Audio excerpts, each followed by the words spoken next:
Carl Jung 10 illiklər boyu insan psixologiyasını araşdırarkən qəribə bir şey görmüşdü.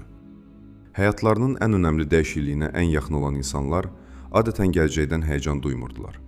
Əksinə, çox vaxt tam əksini hiss edirdilər. Çaşqın, kənarlaşmış, narahat. Sanki bir zamanlar həyatlarına məna verən nəsə səssizcə dayanmışdı. Çoxları bu hissləri nəsə pozulub kimi qəbul edir.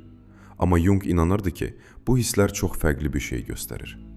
O müşahidə etmişdi ki, insan həyatının tamamilə yeni bir fəslinə qədəm qoymazdan əvvəl psixika demək olar ki, həmişə bir sıra işarələr göndərir. Bir yox, iki yox. Fərqli həyatlarda, fərqli yaşlarda, fərqli şəraitlərdə təkrar-təkrar görünən bir naxış. Problem odur ki, demək olar ki, heç kim bu işarələr gələndə onları tanımır. İnsanlar bunu uğursuzluq, tükənmişlik, depressiya və ya orta yaş böhranı sanır. Və nə baş verdiyini yanlış anladıkları üçün çox vaxt sual altına almaları lazım olan həyata geri qaçırlar. Bəs elə indi hiss etdiyin çaşqınlıq itdiyinin işarəsi deyilsə, boşluq, narahatlıq, köhnə həyatının artıq sənə uymadığı hissi. Bunlar əslində içindəki bir şeyin dəyişmək istədiyinin işarələridirsə. Çünki Jung'a görə insanın həyatının ən yaxşı fəsli nadir hallarda hər şey yolunda gedərkən başlayır. O köhnə həyatın tutumunu itirməyə başladığı anda başlayır. Bu videoda Jung'un bu astanada dayanan insanlarda görünən 4 işarəni göstərəcəm. Və ən qeyri-müəyyən görünən dövrün əslində düşündüyündən qat-qat mənalı bir şeyin başlanğıcı olduğunu izah edəcəm. Əgər özünü bu işarələrdə tanıyırsansa, yaşadığın çöküş deyil. Bəlkə də həmişə yaşamağın nəsib olduğun fəslin başlanğıcıdır. Gəl baxaq. 1. Qurduğun həyat əslində sənin deyildi. Çoxları düşünür ki, həyat böhranı nəsə yanlış gedəndə başlayır. İtki, xəyanət, gizlədilə bilməyəcək bir uğursuzluq, səthi qıran və acıya ad qoyan bir şey. Amma Jung bundan daha narahat edici bir şeyə şahid olmuşdu. O görmüşdü ki, insanlar onun qapısına həyatları dağıldığı üçün deyil, həyatları tam olaraq plan üzrə getdiyi üçün gəlirlər və bu onları məhv edirdi. Karyera qurulmuşdu, ailə formalaşmışdı, nailiyyətlər real idi. Amma bütün bunların altında nəsə borc alınmış, miras qalmış kimi hiss olunurdu. Başqasının bədəninə tikilmiş palto geyinmək kimi. Onu o qədər uzun geyinmisən ki, sənə tikilmədiyini unutmusan. Amma bədən xatırlayır. Bədən həmişə xatırlayır. Jung qurduğumuz maskaya persona deyirdi. Qəbul olunmaq, sevilmək, doğulduğumuz strukturların içində təhlükəsiz olmaq üçün qurduğumuz rol. O yazırdı. Persona reallıqda insanın olmadığı, lakin özünün və başqalarının onun olduğunu düşündüyü şeydir. Bunu bir daha, yavaş oxu. Dünyaya təqdim etdiyin insan, məsuliyyətli olan, bacarıqlı olan, hər şeyi yerinə qoyan, bəlkə də sən deyilsən. Bəlkə də bu psixikanın qurduğu ən mürəkkəb yaşama mexanizmidir. Jung başa düşürdü, amma bunu az adam danışır. Persona təkcə valideynlərinin səndən gözlədiklərindən qurulmur. Bu işin bir hissəsidir. O daha köhnə və daha dərin bir şeydən qurulur. Buna kollektiv şuursuzluq deyirdi. İnsan təcrübəsinin miras qalan quruluşu, mədəniyyətin sən seçim etməyi bacarmazdan əvvəl üzərinə yazdığı arxetiplər. Sən təkcə anandan gözlənilənləri miras almadın. Uğurlu peşəkarın, yaxşı tərəf müqabilin, şikayət etməyənin, sona qədər dözənin arxetipini miras aldın. Bunlar şəxsi göstərişlər deyil. Bunlar o qədər dərində olan mədəni ssenarilərdir ki, çoxu heç vaxt onları özünün yazıb yazmadığını sorğulamır. Heç vaxt şuurlu şəkildə seçmədiyin bir arxetipin içində yaşamağın problemi budur. Onu olmaqda tam uğur qazana bilər və yenə də yox olduğunu hiss edə bilərsən. Nərmin, istedadlı bir vəkil, qayğıkeş bir ana, əlində olan hər nümunəyə görə hər şeyi mükəmməl edən uğurlu bir qadın. 41 yaşında güzgünün qarşısına dayananda, həyatının heç bir başqa anında olmadığı qədər özünü saxta hiss etmişdi. Ssenarını pozduğuna görə yox, onu mükəmməl oynadığına görə. Həyatının ən yaxşı performansını verdiyinə görə. Amma artıq onun arxasında özünü tapa bilmirdi. Bu böhran deyil. Jung'un fərdiləşmənin başlanğıcı adlandırdığı şeydir. Ruhun artıq başqasının yazdığı hekayənin içində yaşamayacağına qərar verdiyi an. 10 illiklərlə performansın altında bastırılmış həqiqi insanın sətə doğru itələməyə başladığı an. Bu əvvəlcə oyanış kimi hiss olunmur. Səndə nəsə səhv var kimi hiss olunur. Səndə heç nə səhv deyil, sadəcə paltonu böyütmüsən. 2. Hər şey mənasını itirəndə. Alkimiyəvi prosesdə əsas maddənin dəyərli bir şeyə çevrilə bilməsi üçün əvvəlcə tam çürüməli olduğu mərhələ. Alkimiyaçılar özünü inkişaf mədəniyyətimizin unutduğu bir şey anlayırdılar. Filizdən qızıl çıxarmaq üçün əvvəlcə filizi parçalamalısan. Struktur əriməlidir, əsl forma təslim edilməlidir. Və bu əriyiş hər tərəfdən sırf itki kimi görünür. Jung yazırdı, ağrısız şuura gəliş yoxdur. O poetik danışmırdı. O bir mexanizmi təsvir edirdi. Hiss etdiyin ağrı nəsə səhv getdiyinin siqnalı deyil, nəsə düz getdiyinin siqnalıdır. Egonun istəmədiyi bir şey. Egonun bütün gücü ilə qarşı çıxacağı bir şey. Hər şeyi dəyişdirən fərq budur. Ego transformasiya istəmir. Ego yaxşılaşma istəyir. Əsasən eyni qalaraq özünün daha yaxşı versiyasına çevrilmək istəyir. Mövcud strukturunu heç vaxt sual altına almadan yeni bacarıqlar, yeni əlaqələr, yeni nailiyyətlər əlavə etmək istəyir. Hər özünə kömək kitabı, hər məhsuldarlıq sistemi, sürətli transformasiya vəd edən hər 3 addımlı proqram hamısı egoya xitab edir. Ortadan keçmədən o biri tərəfə çata biləcəyini vəd edirlər. Köhnəni bitirmədən yeni fəsli əldə edə biləcəyini deyirlər. Jung bütün bunlara baxıb onların nə olduğunu tanıyardı. Egonun onu həqiqətən dəyişdirə biləcək yeganə şeydən qaçmaq üçün ümidsiz cəhdi. Qışda təbiətdə baş verənləri düşün. Yerin üstündəki hər şey yuxuya gedir. Landşaft cansız görünür. Fəsilləri bilməsən, torpağın artıq heç nə yetişdirmədiyini düşünəsən. Amma o donmuş sətin altında torpaq özünü yenidən qurur. Kök sistemləri böyümə mövsümündə heç mümkün olmayacaq şəkildə dərinləşir. Görünən ölüm növbəti böyümə dövrünün şərtidir. Nərmin 6 ay hiss etdiyi şeyi düzəltməyə çalışdı. Hər həll qısa müddət işlədi. Heç biri əsl problemi toxunmadı. Sonradan bunu belə təsvir etdi. Sanki təməldən yenidən qurulma olan evdə mebeli yenidən düzürdü. Haqlı idi. Mebeli düzəltməyi dayandırdığı an hər şey əslində başlamışdı. 3. Artıq içindən keçdiyin 4 işarə. Jung bu astana dövrünü yalnız fəlsəfi dildə təsvir etmirdi. O yüzlərlə xəstədə davamlı görülən konkret psixoloji göstəriciləri sənədləşdirmişdi. Böyük bir həyat dəyişikliyinə yaxınlaşan insanlarda ortaya çıxan işarələr. Bu göstəriciləri yaşayanlar, ailələri, hətta bəzən nə şahid olduqlarını anlamayan terapevtlər də səhv oxuyur. Nəsə pisin əlaməti kimi görünürlər. Əslində, nəsə yaxşının əlamətidirlər. Budur 4-ü. Birincisi, bir zamanlar məna daşıyan şeylərin boşalması. Oyanırsan və qurduğun, bütün meyarlara cavab verən həyat artıq qapanmış tamaşa üçün səhnə kimi görünür. Nə edəcəyini bilmədiyin üçün hərəkətləri təkrarlayırsan. Rutinlərini, məqsədlərini, əlaqələrini keçmişdə hərəkətə gətirən emosional axın demək olar ki, sıfıra düşüb. Ətrafındakılar bunu görmür, çünki sən hələ də performansdasan. Amma içində sanki şüşənin arxasından öz həyatına biraz uzaqdan baxırsan. Və gördüyün artıq sənə heç bir məna vermir. Jung bunu psixikanın, egonun qurduğu strukturlardan enerjisini geri çəkməsi kimi tanıyırdı. Bir şey psixoloji inkişafında funksiyasını tamamladıqda, həyat gücü ondan geri çəkilməyə başlayır. Payızda şirənin budaqlardan geri çəkilməsi kimi düşün. Budaqlar qırılmır, sadəcə susur və onların içindən keçən enerji daha dərin bir yerdə toplanmağa başlayır. Hələ görə və ya adlandıra bilmədiyin bir şeyi yandırmağa hazırlaşır. İkincisi, sakit olduğunu düşündüyün yerlərdən qalxan üsyan. Canlı yuxular görməyə başlayırsan. İzah etməyə müqavimət göstərsə belə önəmli hiss olunan yuxular. 10 illiklərdir düşünmədiyin xatirələr üzə çıxır. Heç bir görünən səbəb olmadan emosiyalar gəlir. Nə üçün olduğunu bilmədən ağlayırsan. İndiki həyatında heç nə ilə bağlı olmayan qəzəb dalğaları hiss edirsən.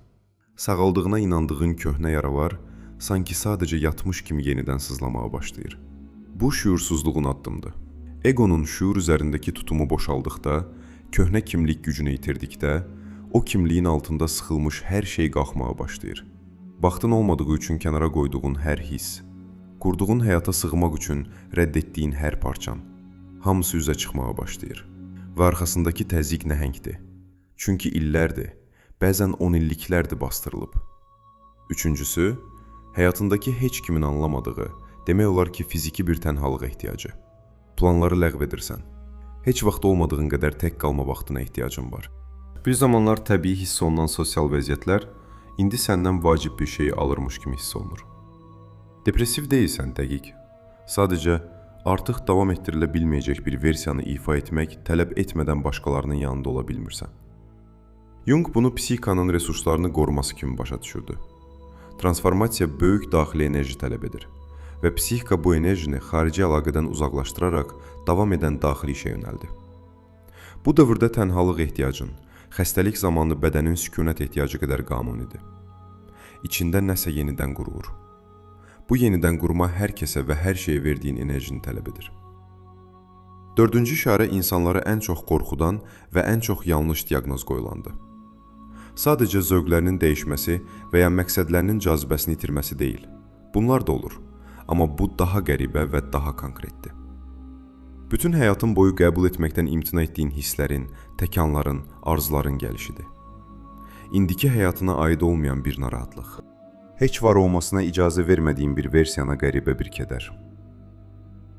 Başqalarının nəyə sahib olduğuna deyil, bəzi insanların nə qədər sərbəst yaşadığına qəribə bir qısqanclıq. Jung burada qarşılaşdığın şeyə kölgə deyirdi.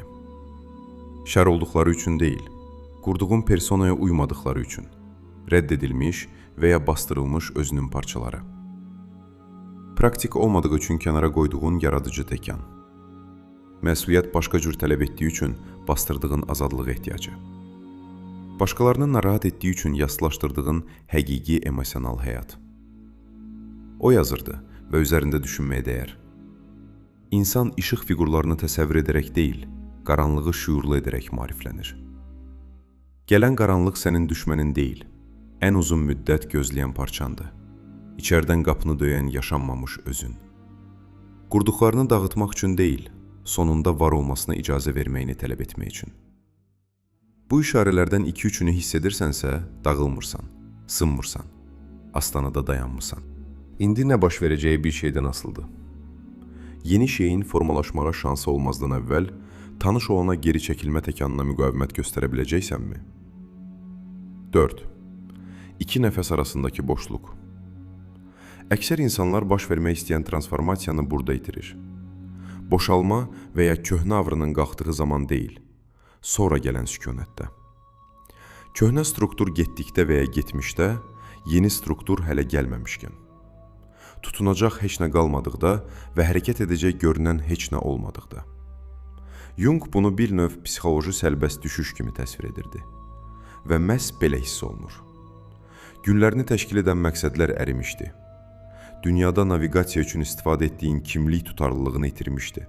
Kim olduğun və həyatının niyə önəmli olduğu haqqında danışdığın hekayə artıq mənasını itirmişdi. Egonun qarşılaşdığı ən təhlükəli şey kimi hiss etdiyi boşluqda qalmısan. Çünki ego struktur vasitəsilə yaşayır. Bilmək vasitəsilə, plan, rol, səbəb sahibi olmaq vasitəsilə. Bunların hamısı əldən gedəndə ego ilkin panikaya düşür. Bu metafora deyil. Neyroelmə görə insan beyni itki qorxusuna proqramlanıb. Sahib olduğumuzu itirmə qorxusu, ekvivalent bir şey qazanma gözləntisindən neyroloji cəhətdən 2 dəfə güclüdür. Beyin bu cür kimlik dağılmasını fiziki təhlükə kimi qeyd edir və inkişaf etdirdiyi hər salqalma mexanizmini işə salaraq buna cavab verir. Bu, insanların keçmiş tərəf müqabilərini axtardığı, bədbəxt olacaqlarını bildikləri işi qəbul etdikləri, artıq atmağa başladıqları personanı yenidən qurduqları, yavaş-yavaş boğan həyatla barışdıqları andır. Çünki heç olmasa o həyat tanınan bir formaya malikdir. Jung bunun daim baş verdiyini görmüşdü. Kimisə əsl dəyişikliyin lap kənarında dururkən görərdi. Köhnə həyat dağılır, yeni özü altında qımıldanır və sonra panikaya düşürdülər. Dağılan qalıqlara sarılıb onları yenidən yırmağa çalışırdılar və bir şəkildə uğur qazanırdılar. Münasibət kövrək zəmində davam edərdi. Karyera yenilənmiş, amma boş bir qətiyyətlə davam edərdi. Kənardan baxanda sanki fırtına əsinə gəlmiş kimi görünürdü. Amma Jung indi nə daşıdıqlarını bilirdi. Buna yaşanmamış həyatın ağrısı deyirdi. Həqiqi bir şeyə çevrilməyin lap kənarına gəlib geri dönən insanın xüsusi yükü. Gücü çatmadığı üçün deyil, kifayət qədər uzun müddət bilməməyə dözə bilmədiyi üçün. Bu astananı anlamağıma həmişə kömək edən bir şəkil var. 2 nəfəs arasındakı boşluğu düşün. Tam nəfəs verdikdən sonra və yenidən nəfəs almazdan əvvəl mütləq asılma anı var. Heç nə hərəkət etmir, heç nə baş vermir. Diqqət etsən, bu içərdən panik kimi hiss oluna bilər. Sanki hava heç vaxt geri qayıtmayacaq. Amma bu fasilə boşluq deyil. Bədənin növbəti nəfəs almaq üçün özünü yenidən təşkil etdiyi andır. Sükunət həyatın olmaması deyil, həyatın davam etməsinin şərtidir. köhnə fəslin ilə yeni fəslin arasındakı boşluq eyni şəkildə işləyir. Heç nə kimi hiss olunan boşluq əslində yeni özün formalaşdığı yerdir. Boşluq mənanın olmaması deyil, heç kimdən miras qalmayan, ifa edilməyən, kiminsə həyatının necə görünməli olduğu ideyasından borc alınmayan, sənə həqiqətən aid olan mənanın səssizcə üzə çıxmaq üçün güc topladığı yerdir. Nərmin bir il yarım ərzində bu boşluğa 3 dəfə çatdı. 3 dəfə telefonu götürüb, köhnə rəhbər tərəf müqabilinə zəng edib, öz vəzifəsini geri istəmək üçün yaxınlaşdı. 3 dəfə nəsə onu dayandırdı. Dəqiq desək, müdriklik deyildi. Bunu fiziki bir his kimi təsvir etdi. Əli telefona toxunanda döşündə sıxıntı. Sanki bədəni zehninin hələ mübahisə etdiyi bir şey bilirdi. Zəng etmədi. Boşluqda qaldı. Və gələn şey gözlədiyi kimi olmadı. Amma oraya çatmazdan əvvəl qaranlığın özündə demək olar ki, heç kimin anlamadığı bir şey baş verir. Heç nə baş vermir kimi hiss olunanda belə, boşluğun sənə etdiyi bir şey. 5. Qaranlıq sənə əslində nə edir? İnsanlara qaranlığa dözmək öyrədilir. Ona sinə gərmək, işıq geri qaydana qədər dişini sıxıb dözmək. Jungun bununla tamamilə fərqli bir münasibəti var idi. Xəstələrinin qaranlığa dözməsini istəmirdi. Onun içində nəyin canlı olduğunu görmələrini istəyirdi. Çünki qaranlıq, Astana dövrünün əsl psixoloji qaranlığı. Hərəkətsiz deyil, yoxluq deyil. İnsanın yaşaya biləcəyi ən aktiv, ən məqsədli məkandır. Alkimiyaçılar əsas maddənin qızıla çevrilməsində 3 mərhələ təsvir edirdilər. Birincisi, nigredo, qaralma və əriyiş. İkincisi, albedo adlandırdıqları ağarma. İşığın qaranlığa nüfuz etməyə başladığı, əriyib gedənin əvvəllər olmadığı şəkildə görünməyə başladığı mərhələ. Üçüncüsü, rubedo, qırmızılaşma, qızıla son inteqrasiya. Astana dövründə əksər insanlar nigredoda yaşayır və rubedonu gözləyir. Əriyişə dözür və qızılı gözləyirlər. Amma qızılı mümkün edən mərhələni atlayırlar. Jung hazır olanda sinəndə daş kimi oturan bir şey yazmışdı. Şuursuzu şuurlu etməyənə qədər o sənin həyatını idarə edəcək və sən buna tal edəcəksən. Bunun praktikada nə demək olduğunu düşün. Sevgi adlandırdığın şey tərk edilmə qorxusu ola bilər. Məsuliyyət adlandırdığın şey rədd edilə bilməmək üçün özünü lazımlı etmə, ömürlük məcburiyyət ola bilər. Güc adlandırdığın şey hələ maşın sürməyə yaşın çatmazdan əvvəl sağ qalma strategiyası kimi başlayan kömək istəyə bilməmə ola bilər. Bu anlayışların heç biri uğursuzluq deyil. Bunlar albedodur. Əriyişə nüfuz edən işıq. Və bu görmə, bu narahat, dürüst, geri çəkilməyən görmə əksər insanların atladığı addımdır və əksər insanların heç vaxt o biri tərəfə tam çatmamasının səbəbidir. Jungun başa düşdüyü kimi, kölgə görüləndə təhlükəli olmur. Rədd ediləndə təhlükəli olur. Rədd edilmiş, bastırılmış və ya bağlanmış hissələrin görünmədən işlədiyi zaman onlar bütün həyatının gizli quruluşuna çevrilirlər. Reaksiyaların, davranış modellərin, münasibətlərdəki seçimlərin, izah edilməz özünü sabotaj etmən, hamısı heç vaxt işığı yandırmadığın bir otaqdan gəlir. Bu mərhələni açan praktik bir sual var və bu terapevt, meditasiya retriti və ya illərlə jurnal tutmaq tələb etmir. Sadəcə budur. Son ayda yaşadığın ən güclü emosional reaksiya əslində nə haqqındadır? Səthi səbəb yox, özünə və ya başqasına danışdığın hekayə yox. Onun altında nə var? Hansı yaraya toxunur? Hansı qorxunu təsdiqləyir? Cavab verməyə tələsmədən, dürüstcə saxlanan bu sual albedoya qapıdır. Və o qapıdan keçmək qaranlıqda edə biləcəyin ən vacib təkcə şeydir. Çünki orada tapdığın şey canavar deyil, görülmək üçün ən uzun müddət gözləyən parçandır. Yaşanmamış təkan, bastırılmış yaradıcılıq, çox gənc yaşda mövcud olmadığını iddia etməyə öyrəndiyin həqiqi ehtiyac. Bir dəfə görülsə, artıq görünməzliyə qayıda bilməz. Bir dəfə inteqrasiya olunsa, tali olmaqdan çıxır, enerjiyə çevrilir. Heç vaxt malik olmadığın qədər güclü bir enerjiyə. Çünki illərdir təzyiq altında saxlanılıb və sonunda azaddır. 6. Hər şeyin öz əksinə çevrildiyi an. Ən dərin təcrüdliyin dövrü, bütün əsl əlaqələrindən daimi ayrılmış kimi hiss olunan dövr, demək olar ki, həmişə bir insanın həyatındakı ən həqiqi münasibətlərin gəlişindən əvvəl gəlir. ən tam mənasızlıq anı, heç vaxt inandığın heç bir şeyin doğru görünmədiyi an. Çox vaxt borc alınmış məqsəd hissinin heç vaxt malik olmadığı keyfiyyəti daşıyan o qədər dəqiq və şəxsi bir məqsəd hissini doğurur. İnsanın özünü ən itmiş, ən istiqamətsiz, hardasa geri dönülməz bir yanlış döngə etdiyinə ən əmin hiss etdiyi vaxt. Tez-tez ilk dəfə doğru istiqamətə getdiyi dəqiq dövrdür. Bu xoşbəxt düşüncə deyil. Egonun gündəminin sonunda tükəndiyi zaman baş verən budur. Bütün planlaşdırma, strategiya və məcburi optimizm yanacağı bitəndə, psixikanın daha dərin zəkası nəhayət danışmaq şansı əldə edir. Və bu daha dərin zəka, şuurlu zehninin ifaya o qədər məşğul olub fərq etmədiyi hər şeyə diqqət yetirib.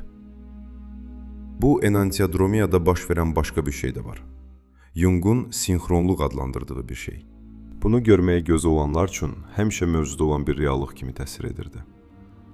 Aslanda olanda, daxilin ən əsas səviyyədə yenidən təşkil olunanda, əvvəllər fərq etməyəcəyin şeyləri fərq etməyə başlayırsan. O şeylər həmişə orada olmadığı üçün deyil. Ego öz adi nəzarət və performans vəziyyətində, mövcud narrativinə xidmət etməyən nəhəng miqdarda məlumatı süzürdü.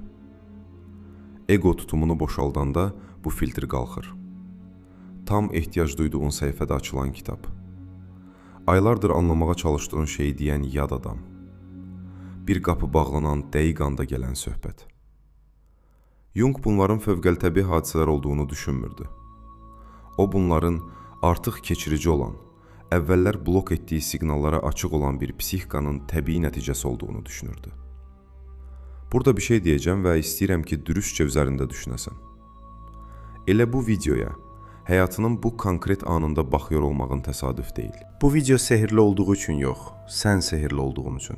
Çünki içində hərəkət edən nəyəsə bir şeyə doğru hərəkət edir və ehtiyac duyduğuna doğru öz yolunu tapır. Bu mistisizm deyil, bu Jung'un bütün ömrü boyu təsvir etdiyi mexanizmdir. Nərmin növbəti fəslini planlayaraq tapmadı.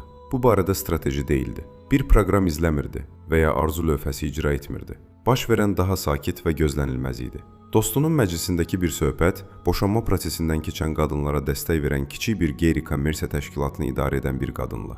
Söhbət 40 dəqiqə çəkdi. Nərmin sonraki 3 həftə ərzində bunu düşünməkdən əl çəkə bilmədi. Tələbə olduğundan, nə olmalı olduğunu bilməzdən əvvəl hiss etməmişdi, bunu hiss etdi. Heç bir məntiqi əsas olmadan bir şeyə doğru çəkildiyini hiss etdi. Maliyyə əsası olmadan, karyera nərdivanı olmadan, köhnə Nərminin dəyişikliyi üçün etibarlı səbəb kimi tanıyacağı heç nə olmadan. Jung bunu dərhal tanıyardı. Egonun gündəmi nəhayət tükənəndə yazırdı. Psixikanın daha dərin zəkası özünü ifadə etmək şansı əldə edir. Və bu, məntiq vasitəsilə yox, cazibə qüvvəsinə bənzər bir şey vasitəsilə. Həqiqətən doğru olana doğru, həmişə doğru olan və performans davam edərkən keçə bilməyən şeyə doğru hərəkət edir.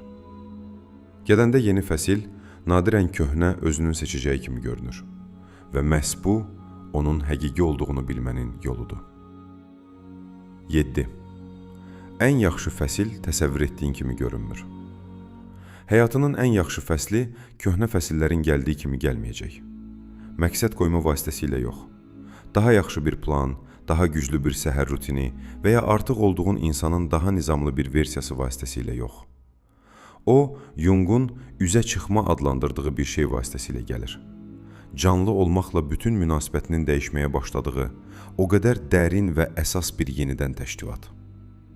Əvvəlcə şəraitin yox, daxilin, diqqətinin keyfiyyəti, adi bir gündə hərəkət etmə tərzin, əvvəllər çatmayan, indi nəhayət sənə çata bilən şeylər. Jung'un ömrü boyu sakitcə qayıtdığı bir konsepsiya var. Özünün inkişaf dünyasında demək olar ki, heç kimin danışmadığı bir konsepsiya. Buna yaşanmamış həyat deyirdi. Persona qurulmazdan əvvəl real bir imkan kimi mövcud olan sənin versiyan. Nə qəbul edilə biləcəyini və nəyin gizlədilməli olduğunu öyrənmədən əvvəl formalaşan öz. Otaqda hansı hissələrinin xoş qarşılandığını, hansılarının bayırda gözləməli olduğunu anlamazdan əvvəlki özün.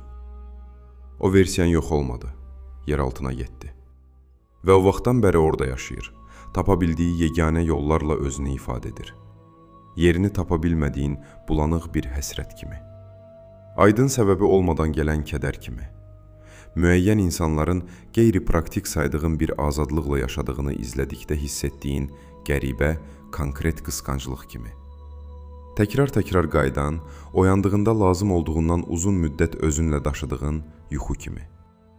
Jung bu haqda bir şey yazmışdı və istəyirəm ki, bunu həqiqətən eşidəsən.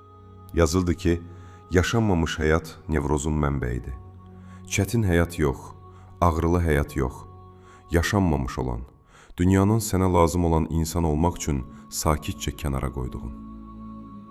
Beləliklə, budur qaranlığın əslində etdiyi. Dağılma, nigredo. Əvvəllər formasını saxlayan hər şeyin uzun, istiqamətsizləşdirici çöküşü. Bu, sənin sonun deyil. Bu, yaşanmamış həyatın sətə doğru geri basmasıdır.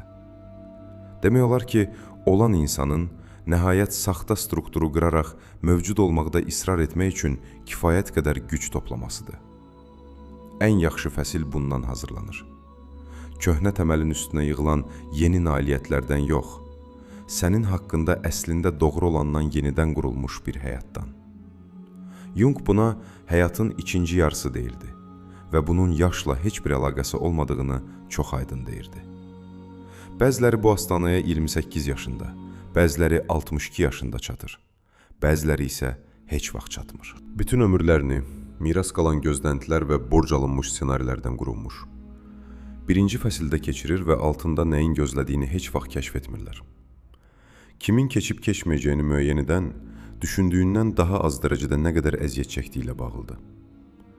İnsanı içindən keçirən xüsusi bir dürüstlükdür.